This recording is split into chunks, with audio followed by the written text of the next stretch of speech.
Deuxième partie, le renversement de l'Ancien Régime. Il suffit d'un minimum d'introspection et d'analyse de nos erreurs et de leurs conséquences, de recul comme on dit, pour pouvoir à l'avenir prévenir ces blessures que l'on s'est soi-même infligées par ignorance. Puis cette ignorance devient connaissance et la connaissance devient puissance. Encore reste-t-il à savoir utiliser et orienter cette puissance de sorte à ce qu'elle ne devienne pas faiblesse masquée, terme pouvant remplacer la puissance destructrice qui au final est réciproquement autodestructrice. Celui qui adopte une attitude analytique et introspective dans une observation détachée tend à sortir des ténèbres de l'ignorance et vers la lumière de la connaissance de soi, qui annonce le début d'une restructuration de son être tout entier. Mais que requiert cette restructuration?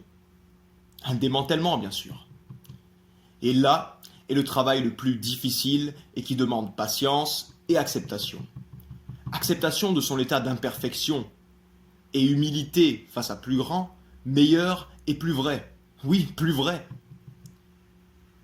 Oui, accepter ici que la vérité remplace ce que notre ego voudrait bien comme vérité est essentiel si l'on désire mettre les forces de ce qui nous est antérieur et causal à notre disposition. À ce niveau, nombreux sont ceux qui abandonnent au lieu de s'abandonner soi-même, autrement dit d'abandonner ce que l'on a toujours cru faire partie intégrante de notre être au profit de ce que l'on devrait réellement ériger comme base pour que l'être soit. L'ego, qui a été tout ce temps inconsciemment nourri de principes fragiles et destructeurs, nous suppliera et nous retiendra. Essaiera de garder le trône de contrôle d'où il a toujours dirigé en dictateur tant nos pensées que nos paroles et nos actions vers sa satisfaction.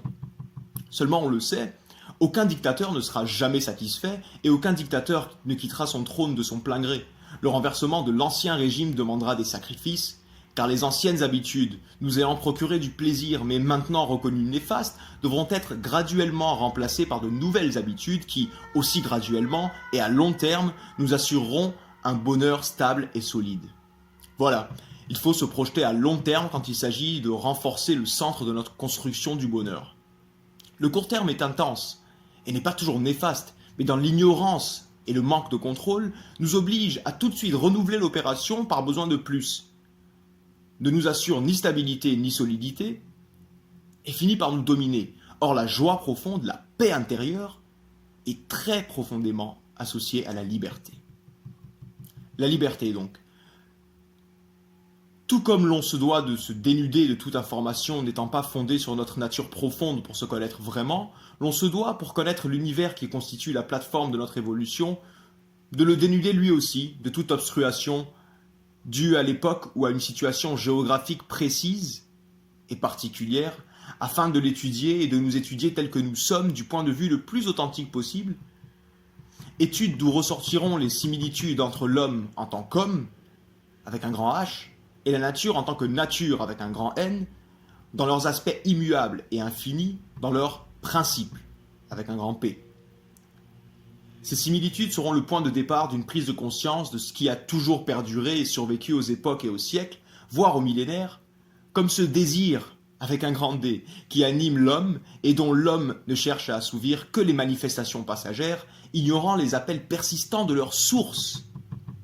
Nous en remarquons non seulement à quel point notre nature profonde et celle de la création elle-même convergent, mais à quel point nous nous en éloignons, perdant ainsi contact avec ce qui a toujours été et qui sera toujours, à savoir les lois universelles, qui sont des clés de liberté elles-mêmes, nous offrant par leur connaissance une compréhension de l'étendue de nos possibilités et de nos limites.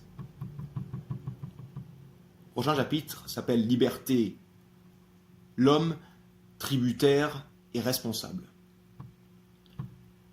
La liberté ignorante, non alliée à la connaissance et à la sagesse, qui procède de l'intégration dans son être entier de la première, donc de la connaissance, de sa mise en pratique en nous et à travers nous, cette liberté moderne que réclament maladroitement des esprits encloisonnés dans la prison des sens et de l'ego, n'est pas une liberté solide et stable, donc réelle, mais chaos. Cette liberté est anarchique et destructrice, brève et traître.